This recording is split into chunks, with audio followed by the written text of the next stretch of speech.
Bismillahirrahmanirrahim. Assalamualaikum warahmatullahi wabarakatuh. Alhamdulillah wa syukurillah wa ni'matillah wa la haula wa la quwwata illa billah. Asyhadu an la ilaha illallah wa asyhadu anna Muhammadan abduhu wa rasuluhu la nabiyya ba'dah.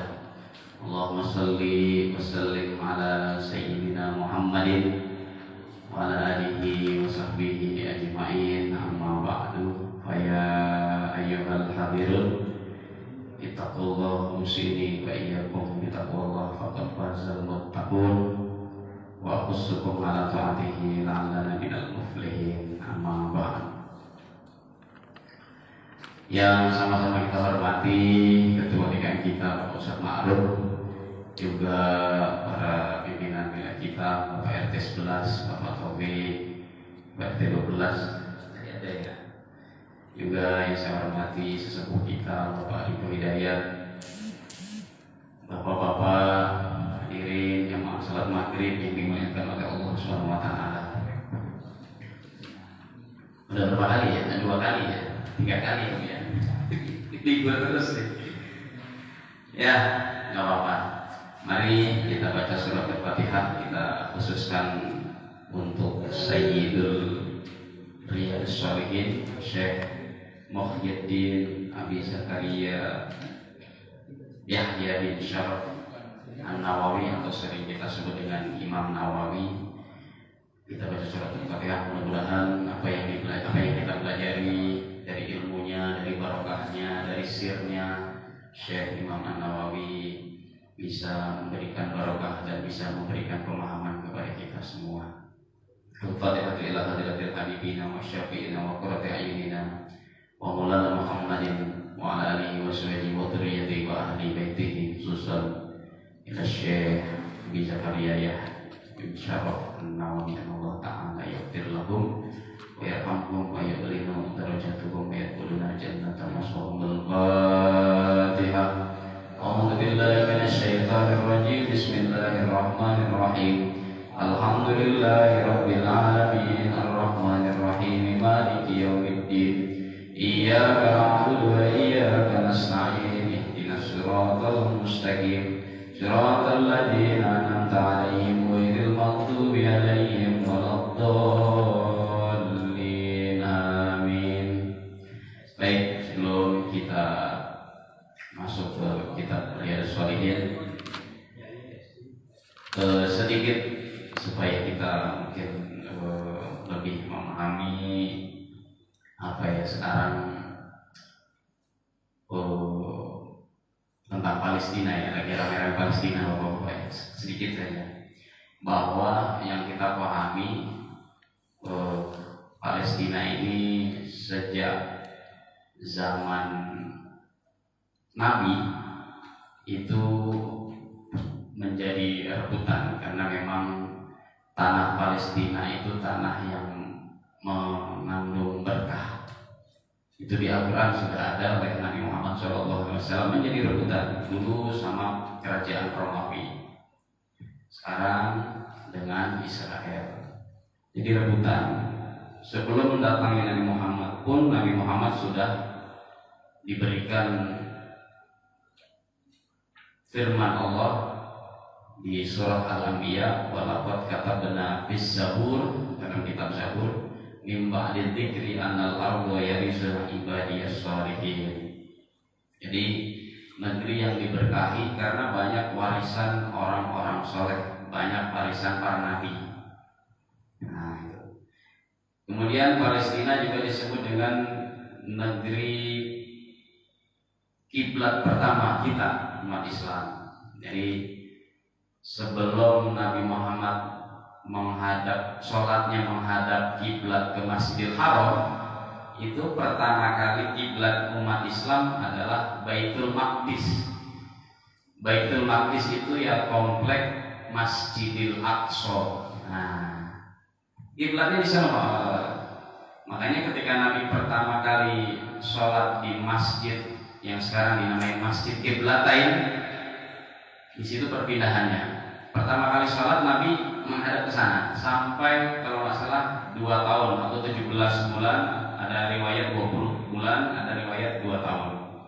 Jadi selama kurang lebih 2 tahun sholatnya menghadap Baitul Maqdis Palestina. Makanya itu juga menjadi kebanggaan kita sebagai umat Islam. Hanya umat Islam kalau di sana memang di isunya akan direbut dan akan didirikan kuil katanya oleh orang-orang Israel Yahudi, maka kita juga harus minimal berempati dari jauh. Kenapa? Karena memang salah satu kiblat umat Islam yang pertama adalah Baitul Maqdis di Masjid Al-Aqsa. Makanya Nabi memberikan statement ketika itu, laisa fi sholati min alfi ajrin, tidaklah sholat akan mendapatkan 1000 pahala sholat, ya, illa bisalah masajid, kecuali di 3 masjid. Yang pertama Masjidil Haram, yang pertama Masjid Al-Aqsa, yang kedua Masjidil Haram, yang ketiga Masjid Nabawi. Nah, itu makanya 3 masjid ini yang paling dilindungi sama Allah itu. Makanya kita yang minimal berempati tadi. Ya, status itu termasuk berempati, PRT. Status itu termasuk berempati. Setelah 17 bulan sampai 2 tahun baru Nabi mendapatkan firman Allah, ya, surat Al-Anbiya, fawalli wajhaka syatrul masjidil haram. Baru menghadapkan wajahmu ke Masjidil Haram. Baru mulai itu salatnya menghadap Ka'bah, ke kiblat. Nah, itu salah satu sejarah dengan plus minusnya. Jadi kita minimal tahu Palestina dulu juga menjadi kiblat kita, kiblat umat Islam. Palestina dulu negeri para nabi. Kenapa negeri para nabi? Keturunan Nabi Ibrahim itu semuanya di Palestina. Nah, kita belajar Maulid kemarin. Nabi Ibrahim punya anak yang pertama Ismail. Di mana Ismail? Ismail adanya di Makkah. Ya. Jadi sebelum Nabi Ibrahim punya anak Ismail, punya istri, ya, istri yang pertama, ya. Istri yang pertama namanya Siti Hajar. Enggak punya anak. Ya kan? Kemudian Siti Sarah punya anak. Kebalik, Siti Sarah nggak punya anak. Kemudian Siti Sarah ini orang Palestina. Kemudian Nabi Ibrahim hijrah pindah ke Makkah. Siti Hajar punya anak Ismail. Setelah Ismail besar, kemudian ada peristiwa kurban, balik lagi Nabi Ibrahim ke Palestina.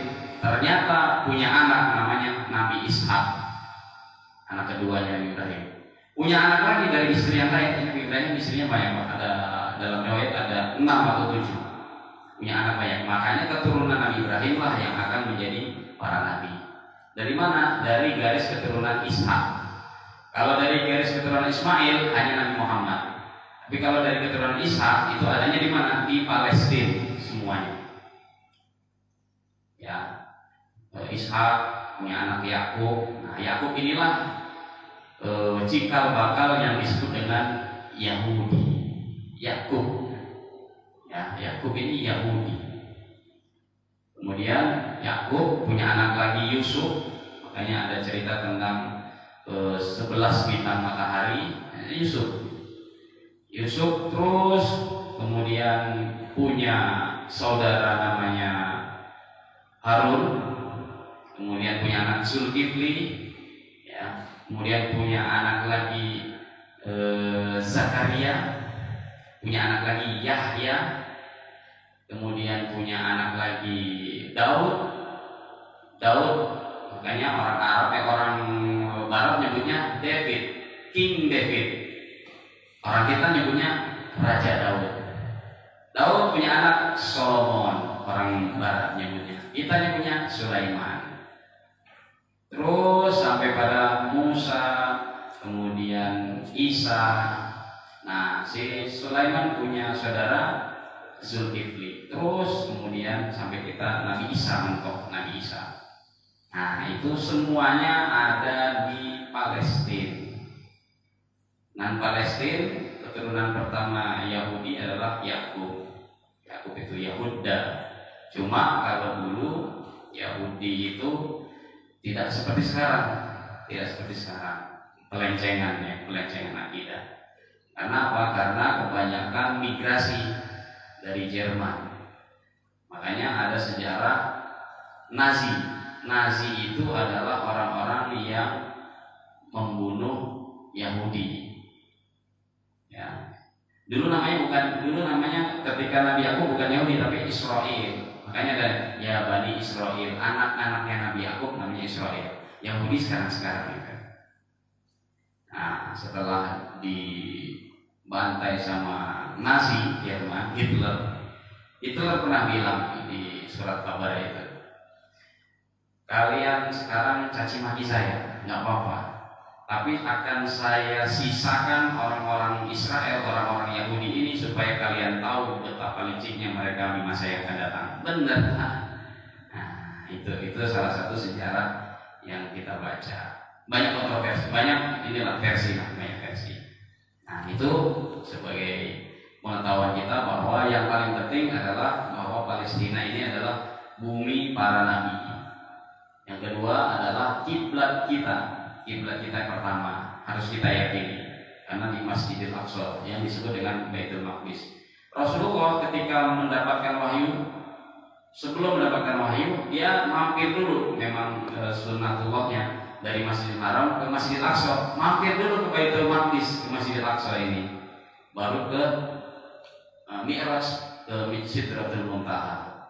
Jadi kenapa? Karena memang peninggalan Nabi Isa jadi situ, Yerusalem. Gitu. Jadi seperti itu. Ya, itu sedikit ya Pak ya, sedikit versi saya membaca tentang sejarah Palestina. Ada versi lain juga, ada banyak. Baik, kita masuk ke kitab Riyadhus Shalihin tentang Babus Shobri. Kalau yang di kitab saya ini di hadis yang ke 9, kalau yang di fotokopian kurang lebih hadis yang ke 30 dari Aisyah. Kalau kemarin 2 minggu 3 minggu yang lalu kita sudah membahas hadis ke-8 atau hadis ke-31 mungkin. Ya, kita ulang satu hadis. Wa an Abi Hurairah radhiyallahu an, dari Abu Hurairah, sahabat Nabi yang bernama Abdurrahman bin Sakhar yang suka sama kucing. Radhiyallahu an, anna Rasulullah sallallahu alaihi wasallam qala, Rasulullah sallallahu alaihi wasallam bersabda, yaqulullah ta'ala. Makanya Pak, ada hadis yang disebut hadis qudsi. Nah, masih nyambung dengan hadis qudsi. Hadis qudsi. Sebelum Allah memberikan wahyu kepada Nabi, maka Nabi meyakini firman-firman Allah yang lalu yang diturunkan oleh Nabi Isa, Nabi Musa, melalui dia yang terjadi kepada Nabi Isa, Nabi Musa, disebut apa? Disebut hadis qudsi. Ya. Hadis qudsi itu hadis yang pengantarnya oleh orang terdahulu. Nah, Maqdis, Qudsi, Baitul Maqdis hampir sama. Baitullah, nama lainnya sama, tempatnya Allah. Baitul Maqdis sama, tempatnya Qudsi. Qudsi itu istilah perkataan Allah, hadis Qudsi. Ma li abdil mu'min indi jaza idza qabattu safiyah. Tidaklah disebut seorang hamba yang beriman, mali abdul mukmin, indi jaza, ketika dia diberikan musibah, ujian, idza qabattu safiyah, ujian atau musibah atau diambil safiyah. Safiyah itu orang yang bukan orang, yang paling disayangi. Apakah itu orang, apakah itu barang, apakah itu harta, apakah itu rumah. Idza qabattu safiyah, kalaulah diambil hal-hal yang menjadi kasih sayang dia, apakah kepada anaknya, contoh misalkan anaknya meninggal, min ahli dunya, summah tasabahu, kemudian dia rela menyerahkan semua yang terjadi kepada Allah, illa jannah, maka dia akan diberikan ganjaran surga. Nah, ini yang beberapa waktu lalu. Jadi kalau kita misalkan punya pekerjaan yang sudah enak, ternyata diambil sama Allah kerjaan itu, maka summah tasabuh, kemudian dia rela menyerahkan, oh bahwa ini memang sudah terjadi kehendak Allah yang terbaik, ilal jannah. Suatu saat di kelak di yaumil akhir kita akan diberikan surga. Makanya kalau kita diambil hal-hal yang kita sayangi, hal-hal yang kita pengini, hal-hal yang sesuai dengan harapan kita ternyata diambil, maka summah tasabuh, sikap kita adalah summah tasabuh. Kita harus merelakan dan berhusnuzon, mungkin ini kehendak yang terbaik dari Allah. Maka kelak illal jannah, maka kelak di akhirat kita akan diberikan balasan surga. Nah, gitu Pak. Sama saya juga sama Pak. Harusnya bisa PNS mungkin ya kalau saya. Kalau Pak sih udah banyak. Harusnya bisa PNS, ternyata belum. Oh ya udah ini.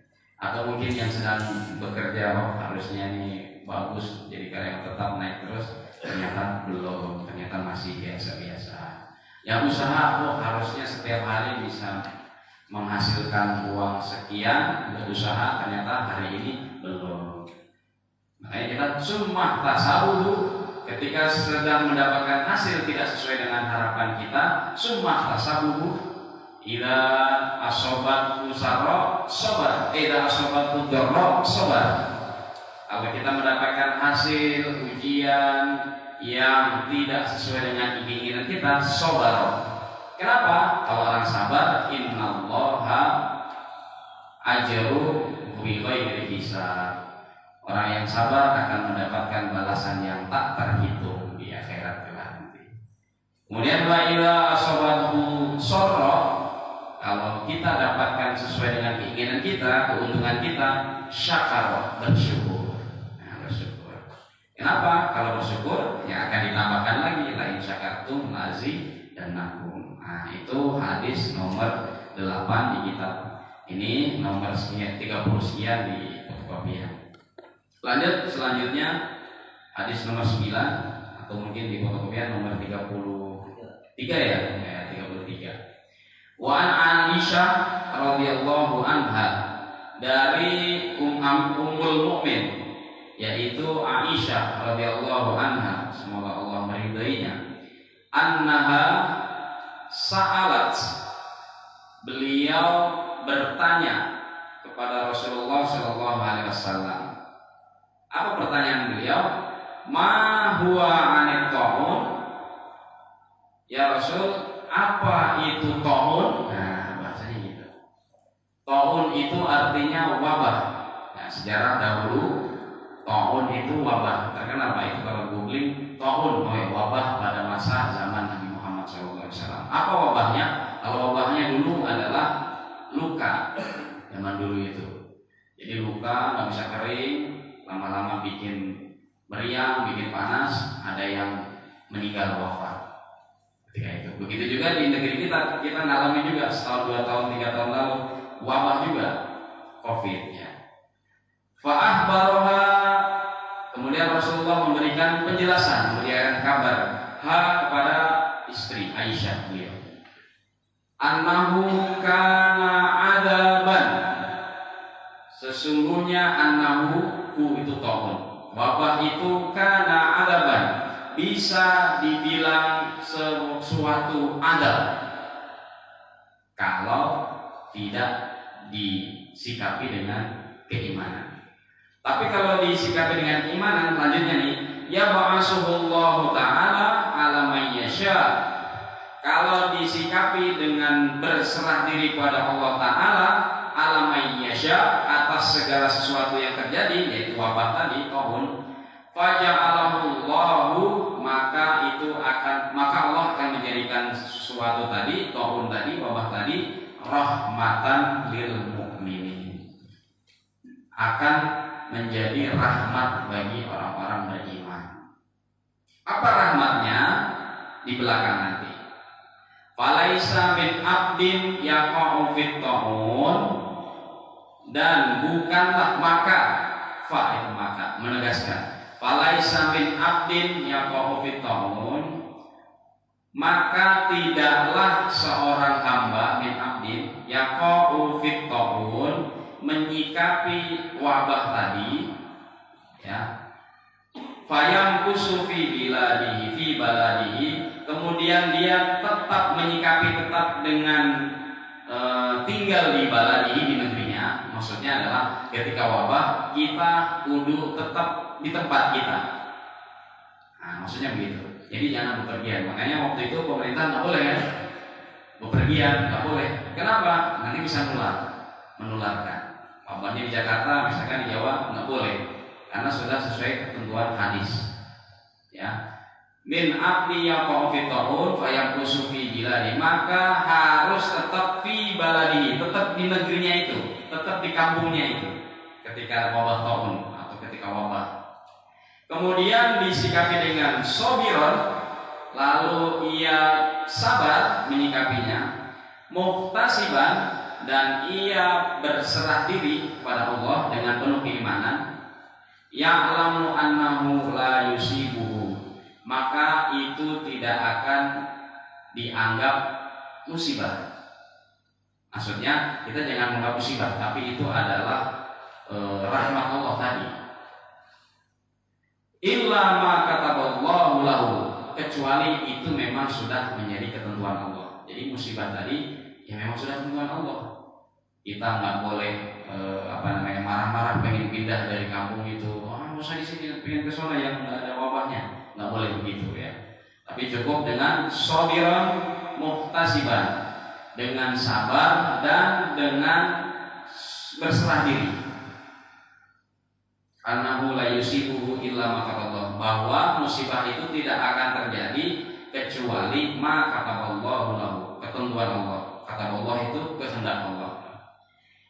Kalau dia sudah punya rasa tadi, sabar, rela, terus kemudian penuh dengan keimanan, mempercayai bahwa ini musibah adalah ketentuan Allah dan suatu saat akan mendatangkan rahmat, kana lahu mislu ajri syahid.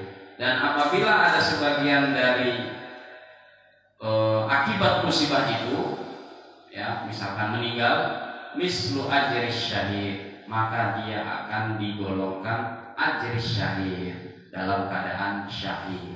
Makanya orang, tapi jangan nyari di rumah sakit kok. Mana nih wabah yang penyakit yang bikin mematikan. Kesana kita biar mati saja. Nggak bisa gitu. Ya biar mati banyak lah. Jadi kalau kita sudah berusaha nih, sudah menetap di kampung kita, ternyata masih kena, masih sabar, ya Allah ini memang kehendak-Mu, ya, dan ini memang sudah menjadi ketentuan-Mu, dengan sabar dan mengharap dari Allah, illa kana lahu mislu ajri syahid. Tetapi ternyata dia udah penyakit, dapat wabahnya itu, kemudian sampai pada meninggal, illa karena misal ajri syahid, maka ia digolongkan ajri syahid, mendapatkan pahala syahid. Nah, mati syahid. Mati syahid itu ada 3 Pak, 4 malah. Yang pertama dalam peperangan fisabilillah. Yang kedua tenggelam. Yang ketiga ini tadi terserang wabah. Yang keempat penyakit perut. Jadi kalau orang yang sakit perut lama kemudian dia meninggal, syahid. Ajri syahid, ya. Jadi itu makanya orang-orang dulu, ulama kebanyakan, ya, kata kiai saya, ulama kebanyakan itu sakit meninggalnya itu karena sakit, alasannya sakit perut, lama sakit perut kemudian meninggal. Artinya sudah menjadi ketentuan Allah, itu syahid. Perang di jalan Allah, berangkat ke Palestina, mati syahid kayak tadi, ya. Yang kedua tenggelam. Yang ketiga terkena wabah sampai meninggal ini seperti ini, kemudian sakit perut yang begitu lama, itu digolongkan orang-orang syahid. Nah, itu hadis yang ke-9 Pak. Jadi memang dari dulu sudah ada ketentuannya, sunnah Rasulullah, bahwa ketika ada wabah kita nggak boleh kemana-mana, cukup di kampung kita, ya. Jadi kemarin benar itu pemerintah berarti benar, ya, lockdown ya, benar itu seperti itu. Kenapa? Kalau nanti misalkan pada pindah ke sana ya sama wabahnya menyerang semuanya, menyerang semuanya. Dan akhirnya benar kan menyerang yang bintik-bintik pulang menyerang gitu. Tertular jadinya. Tapi kalau di sunnah Nabi hadis ketentuannya seperti ini. Jadi kalau ada wabah ya anggaplah itu adalah musibah itu sudah menjadi ketentuan Allah. Insya Allah akan membawa rahmat ya. Kita tidak boleh keluar dari kampung kita, menetap di kampung kita, kemudian bersikap sabar. Ini semua dari Allah dan serahkan semua sama Allah. Insya Allah kalau memang dia tidak meninggal maka akan menjadi rahmat. Tapi kalau dia sampai meninggal terkena wabah tadi syahid. Nah, itu jadi seperti itu. Lanjut hadis ke-10. Hadis ke-10. Memang sabar banyak ini Pak. Apa kita lompat saja jangan sebentar dulu ya. Karena kalau udah ini biasanya ini Pak kejadian biasanya. Entah di saya, entah di tempat. Kejadian yang tadinya enak, kerjaan enak, tahu-tahu turun. Nah itu.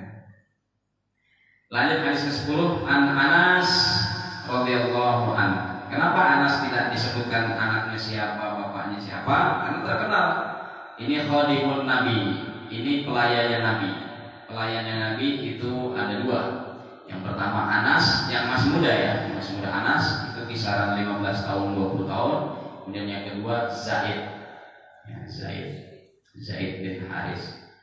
Itu juga sama 20 sampai 25. Makanya riwayat hadis yang banyak ini Anas dan Zaid bin Haris. Sehingga ketika dia meriwayatkan hadis dia tidak disebut anaknya siapa, bapaknya siapa. Karena terkenal Anas bin Malik sudah pasti, Zaid bin Haris sudah pasti. Nah, gitu. Sami itu Rasulullah sallallahu alaihi wasallam yaqul, saya mendengar kata Anas, saya mendengar Rasulullah sallallahu alaihi wasallam bersabda, Innallaha azza wa jalla qala, sesungguhnya Allah azza wa jalla ya menyampaikan berfirman, idza talaitu abdi, apabila seorang abdi, seorang hamba diberikan musibah atau diberikan bala. Jadi ibtala itu bala. Bihabibataihi, dengan yang paling dia cintai, yaitu matanya buta. Ya, misalkan dikasih seorang hamba dikasih kebutaan, kemudian dia fasobaro, kemudian dia bersabar, awatuhu minhumal jannah, maka dia akan ditempatkan awatuhu, ditempatkan minhuma ya, darinya tadi al jannah, surga. Yuridu ainaihi, seperti halnya ainaihi, matanya. Rawahul Bukhari. Jadi makanya orang-orang buta itu Pak, dia memang satu kekurangannya buta, ainaihi, buta. Tapi pikirannya, hatinya itu lebih kuat daripada kita. Feelingnya itu lebih kuat daripada kita Pak. Orang buta itu kelebihannya itu. Kupingnya, pendengarannya ya lebih kuat daripada kita. Jadi dia cukup mendengarkan langsung masuk. Kalau kita mendengarkan masuk, habis itu hilang lagi. Kalau orang buta nggak kuat ya. Makanya banyak orang buta, coba kita bayangin orang buta nggak cuma sekedar meraba, oh ini huruf alif ba, tapi langsung terekam dia. Kemudian kalau jalan di separator, di trotoar kan ada tuh tanda jalan, apal ya langsung. Saya pernah ke panti asuhan gitu sama anak-anak sekolah itu. Apal ya, oh ini Pak ini ya dari sekolah ini, apal ya. Padahal udah lama, 3 bulan, 4 bulan. Jadi memorinya lebih kuat dari kita, orang buta itu. Dan mungkin dia juga meyakini hadis ini, bahwa seseorang apabila diberikan musibah yaitu tidak bisa melihat atau buta, maka dia suatu saat akan diletakkan di surga.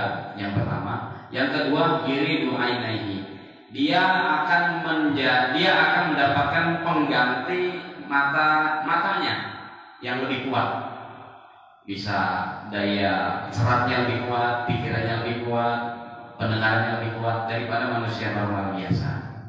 Nah, yuridu ainaihi rawahul Bukhari. Nah, silakan satu lagi ya, satu lagi.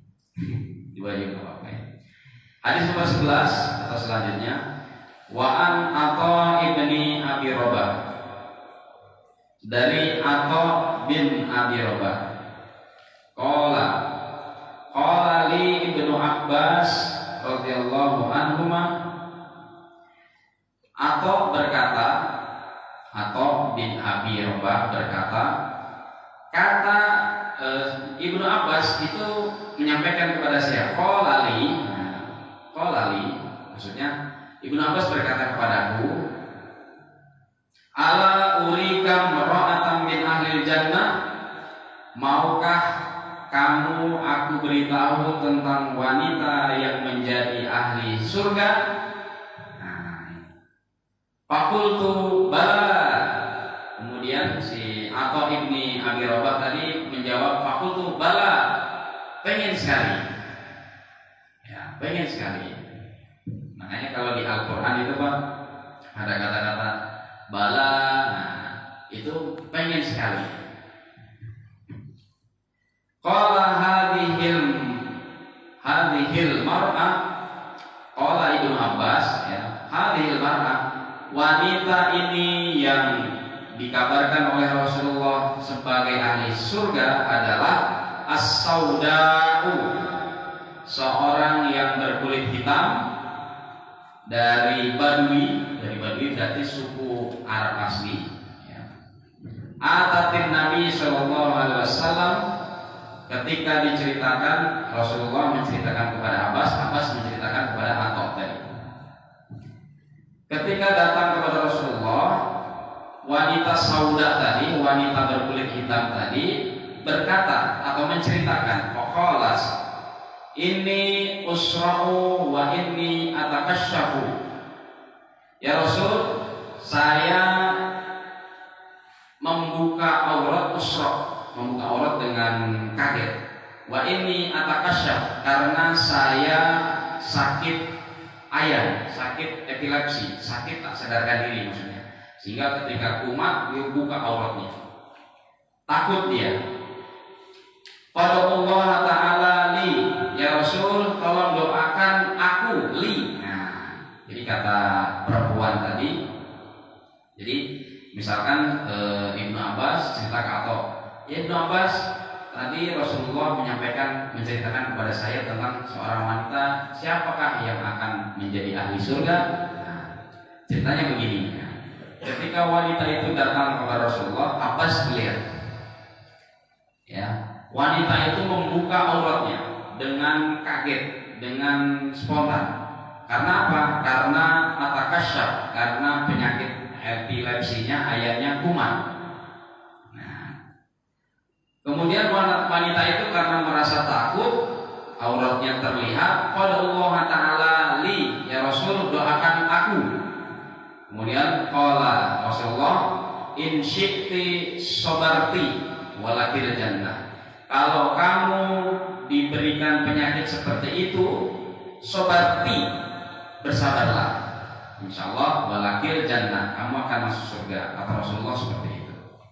Kenapa? Karena wanita tadi merasa kalau lagi kumat, auratnya terbuka ketika itu, sehingga dilihat banyak sahabat.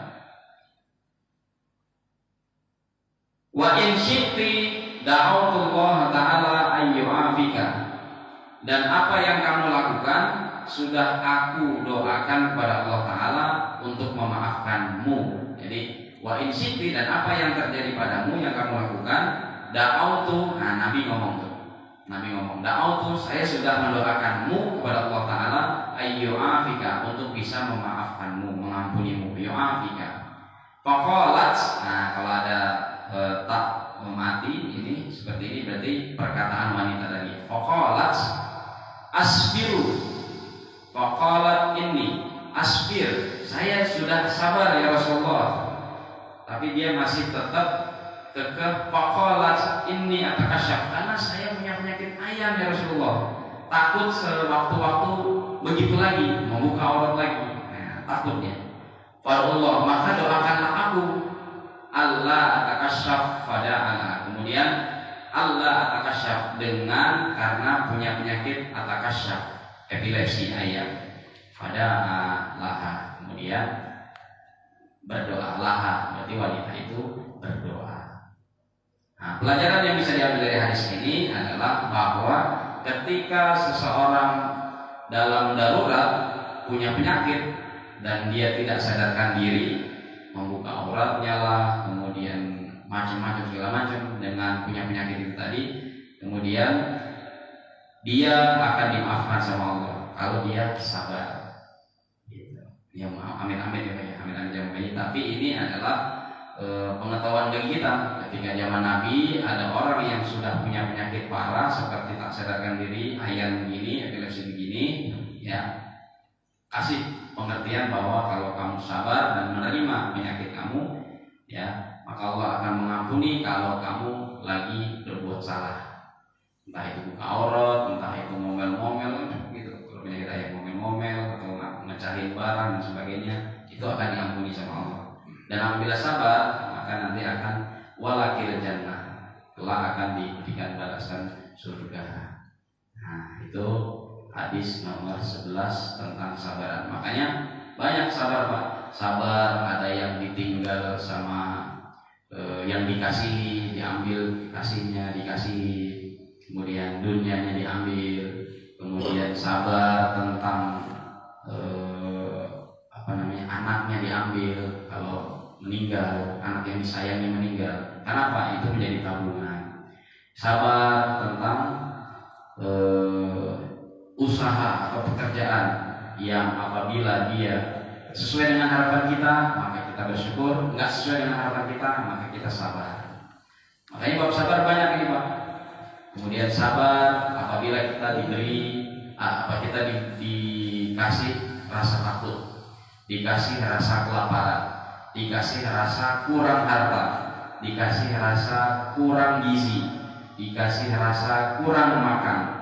Sabar, wabasyiris sabirin. Ya, wabasyiris sabirin. Ini banyak nih Pak tentang sabar. Jadi sabar banyak. Bahkan cerita Rasul tentang sabar yang anaknya Rasul sendiri, ya wafat, digendong sama Rasul, Rasul menangis dan gemetar. Nangis boleh, ya, nangis boleh. Ketika diberikan musibah, Rasul nangis. Anaknya Ibrahim, jadi Ibrahim itu anak kedua. Anak pertama Abul Qasim. Abul Qasim meninggal masih bayi. Kemudian Ibrahim meninggalnya sudah gede, 4 tahun, 5 tahun, 6 tahun, lagi lucu-lucunya meninggal juga. Makanya Rasul nangis. Boleh nangis, kenapa nangis kamu ya Rasul? Kamu kan Rasul. Minta aja dihidupin lagi sama Allah. Enggak.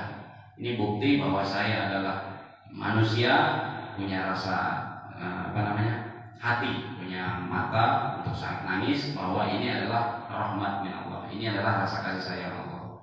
Nah, seperti itu. Tapi tetap sabar.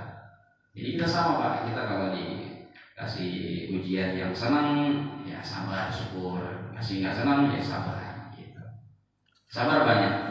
Kemudian sabar juga di hadis yang pernah saya sampaikan, hadis tentang sabar itu nomor berapa itu? Nomor 13. Apabila kita seorang muslim diberikan musibah, diberikan kelaparan, diberikan kesedihan, diberikan kurang harta, ya, maka kalau kesabaran kita itu ila kafarahullah, akan menghapus dosa-dosa kita. Jadi selain sabar nanti mendapat rahmat dari Allah di yaumil kiamah, juga akan menghapus dosa-dosa kita. Kafarallahu biha min khotoya. Hadis nomor 13 atau nomor 30 sekian lah dari Abi Sa'id itu salah satunya itu. Kemudian biar kita cepat, biar bisa masuk ke bab siddiq, ya. Kemudian hadis nomor 14 ini sama. 14 ini tentang ajal dua orang, rajulani minkum, tentang ajal dua orang. Ada ajalnya yang karena kejelekan sayyi'at, ada ajal yang karena hasanat, karena bagus. Ya. Kalau yang hasanat makanya disebut dengan husnul khotimah, ya. Husnul khotimah yang bagus, ya. Khutbas anhu dunubahu, akan diampuni semua dosa-dosanya. Tapi kalau su'ul khotimah atau sayyi'at, maka dia akan mendapatkan musibah di yaumil akhir. Musibah juga di yaumil akhir, Pak. Tapi tenang lah, pokoknya kalau sudah ikut Pak Maruf, insya Allah kita dimaafin lah. Ya, jadi seperti itu. Kemudian ada lagi nomor 15 hadis dari Abi Hurairah radhiyallahu, "May yuridillahu bihi khairan yusib minhu." Barang siapa yang dikehendaki oleh Allah akan senantiasa mendapatkan kebaikan-kebaikan, yusib minhu, maka dia juga akan selalu diberikan yusib minhu, diberikan masalah, diberikan musibah. Jadi jangan kira kita senang nggak dapat musibah, Pak. Ya, nanti kalau senang terus lupa sama ibadah disebut dengan istidraj, ya. Tenang gitu kan. Nggak perlu ibadah, nggak perlu sholat, nggak perlu amal, nggak perlu berbuat baik. Gua udah banyak duitnya, gua udah senang. Nah, jangan, itu namanya istidraj.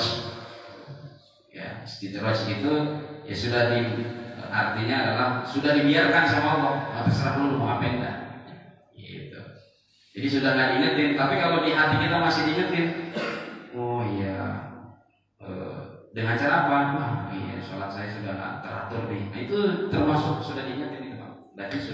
Berarti bukan istidraj, tapi itu kasih sayang Allah diingetin kita.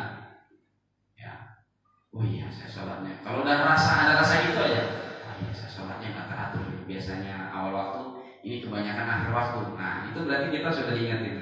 Jangan istidraj, perbaiki. Sama saya juga gitu, Pak. Saya kadang di sekolah, misalkan kalau zuhur misalkan 11:30, kadang-kadang sholat habis makan jam 1. Wah itu nanti ya. Jadi seperti itu ya. Pokoknya kalau bagi orang awam yang penting sholat aja, yang penting sholat. Jangan bilang atau jangan berpikiran, wah ini nggak diterima nih, wah emang panitia surga itu begitu ya. Ya, panitia, sholat baru jam 1:30, jam 2, panitia surga gitu. Ya, karena iman kita masih seperti itu. Tapi kalau sudah memang sudah istiqomah, itu lebih bagus lagi. Ya, istiqomah di awal waktu lebih bagus lagi. Ya, itu jadi seperti itu. Lanjut kita lihat dulu tadi hadis nomor 10, nomor 11. Jadi orang yang menjadi ahli surga, seorang wanita itu tadi adalah ketika dia diberikan penyakit yang epilepsi, kemudian saat kumat dia macam-macam, buka baju, buka aurat, ngomong macam-macam, berbuat sesuatu dan sebagainya.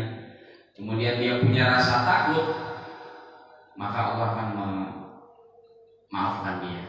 Kemudian kalau dia sabar, oh ya saya punya penyakit ini, maka harus lebih hati-hati, maka walakil jannah, maka dia akan diberi balasan surga.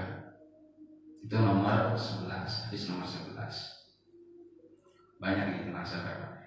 Hadis nomor 12, wa an Abi Abdurrahman Abdillah bin Mas'ud. Nah, Abdillah, nama Abdullah itu ada tiga ketika zaman Nabi, Pak. Yang pertama anaknya Nabi sendiri.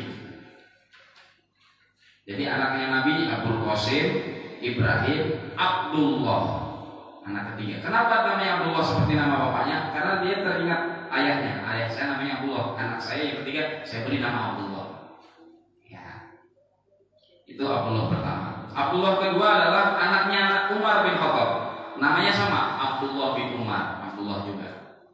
Dan nama Abdullah yang ketiga namanya siapa? Abdullah bin Mas'ud. Ya, nama anaknya Abdurrahman. Nama anaknya Abdullah Abdurrahman. Ya. Abdurrahman itu hidup pada masa sama dengan Anas. Tapi kalau Abdullah hidup pada masa seperti anaknya Umar. Radhiyallahu anhu qala, Rasulullah bersabda, "Ka'anni anzuru ila Rasul sallallahu alaihi wasallam yahki nabiyyan minal anbiya sallallahu wasallamu alaihim darabahu qaumuhu fa adamuhu wa huwa yamsahu dam an wajhihi wa huwa yaqul Allahumma ighfir liqaumi fa innahum la ya'lamun."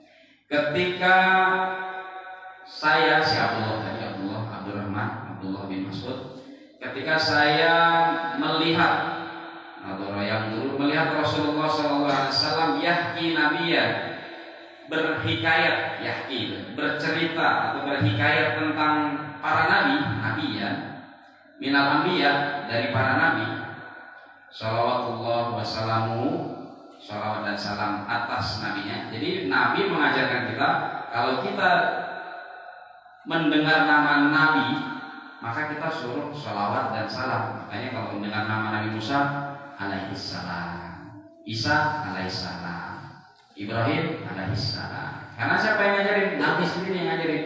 Kalau kamu mendengar nama-nama nabi, maka kamu harus bersalawat dan bersalam yang alaihissalam. Nah, itu riwayatnya ini Pak hadis ya. Jadi kalau tanya, ngapain nyebut-nyebut alaihissalam sih? Nah, ini hadisnya ini. Ketika Nabi berhikayat, bercerita tentang nabi-nabi terdahulu, maka Nabi menganjurkan sholawatullah wassalamu alaihissalam.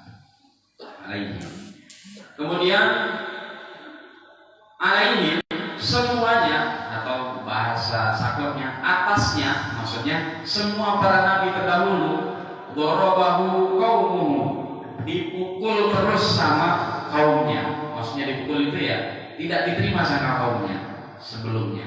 Jadi semua nabi ceritanya itu sama, di awal-awal selalu dipukul atau tidak diterima sama kaumnya.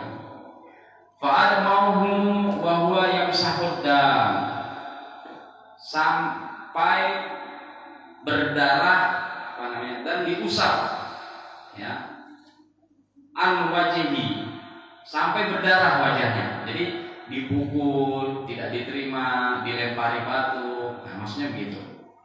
Sampai keluar darah dan semuanya mengusap wajahnya.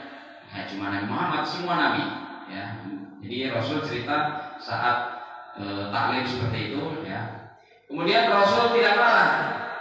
Wa huwa yaqul, malah Rasul berdoa, Allahumma ighfir liqaumi, ya Allah ampunilah kaumku, fa innahum la ya'lamun, karena mereka tidak tahu ajaran yang akan saya berikan, apa yang akan saya bawa. Jadi semua nabi itu memang berdakwahnya selalu tidak diterima sama kaumnya, selalu nggak diterima awalnya. Dan nabi-nabi terdahulu juga sama, tidak marah, tapi justru malah mendoakan Allahumma ighfir liqaumi fa innahum la ya'lamun. Nah, kita juga sama Pak. Kita bukan nabi, tapi kita pewaris risalah nabi. Ya, ketika ada orang, wah ini contoh, misalkan kita pengen bikin tur TPA, ya, ini salah satu dakwah supaya anak-anak kita senang. Tapi ternyata ada yang nggak senang. Ngapain sih anak-anak diajak tur? Ngapain sih anak-anak diajak ke sana?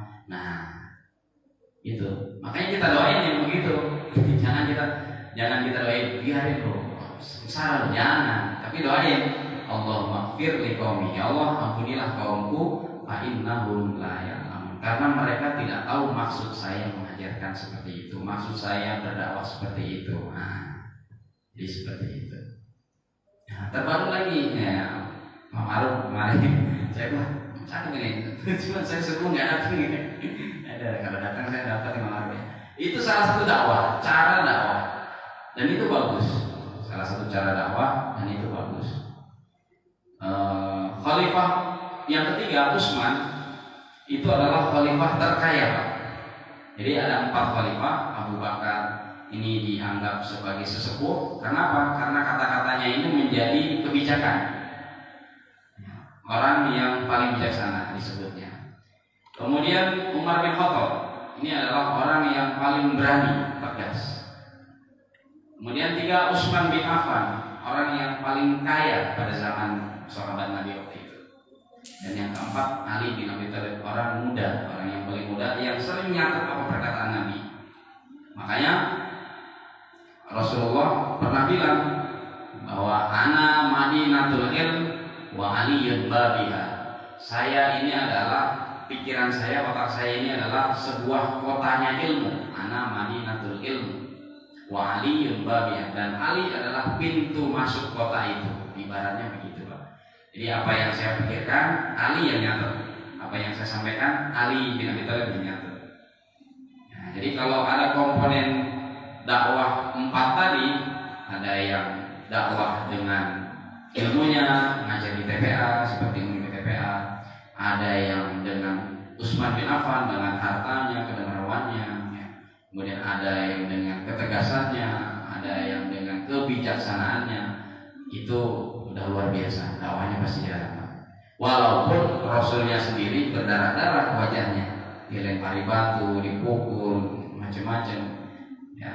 Tapi tetap Rasul bilang, Allahumma ighfir liqaumi fa innahum la ya'lamun, bahwa ampuni kaumku karena mereka tidak tahu maksud ajaranku. Nah, cukup ini Pak ya.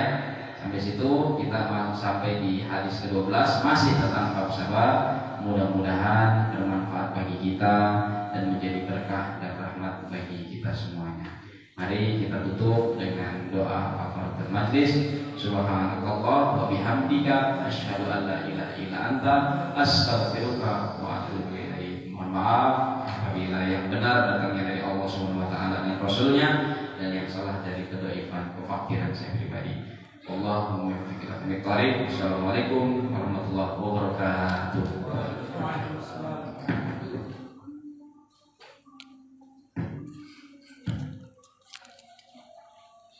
Ya, kita